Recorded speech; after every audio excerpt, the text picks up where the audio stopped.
Pointe de cette actualité, Sansan Dongo Kambou, journaliste à la retraite décédé le 25 juillet dernier, a été inhumé à Gawa, sa terre natale.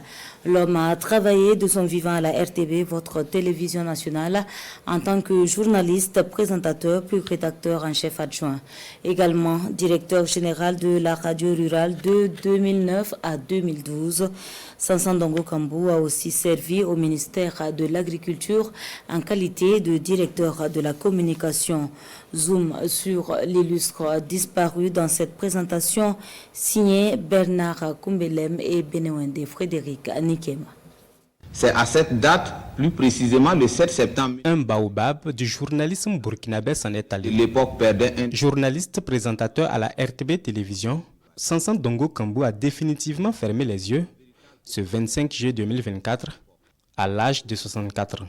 Journaliste chevronné, l'homme avait surtout de la passion pour son métier. Quoi que tu fasses, tu ne peux pas dévancer Sansan Dongo Kambou au service.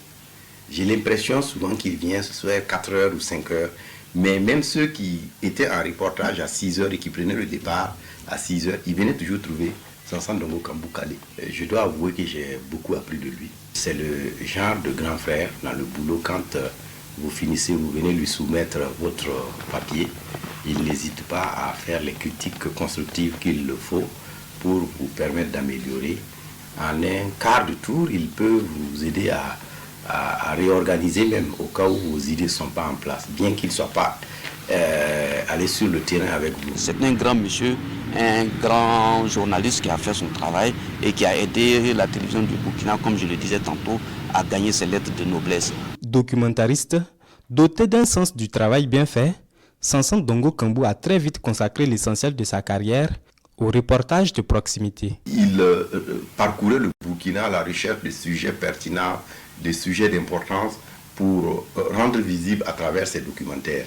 La plupart des documentaires que Sansan Dongo Kambou réalisait, c'était vraiment des documentaires qui permettaient de connaître le Burkina, de savoir que en dehors du Ouagadougou, il y a des réalités à travers les 45 provinces. Il aimait les dossiers. C'est quelqu'un qui aimait prendre des initiatives. C'est-à-dire qu'il ne s'en tenait pas à l'institutionnel. Autant de qualités qui ont permis de propulser l'homme à la tête de la rédaction de la télévision nationale en tant qu'adjoint. Après des années passées à manager l'équipe de reporters, Sansan Dongo Kambou prend la tête de la direction générale de la radio rurale en 2009. L'homme a également été directeur de la communication du ministère de l'Agriculture. C'était vraiment un très bon manager. Le grand frère Sansan Dongo Kambou aime là où tu veux lui résister. Tu viens lui dire, ah chef, ça là, moi je ne peux pas.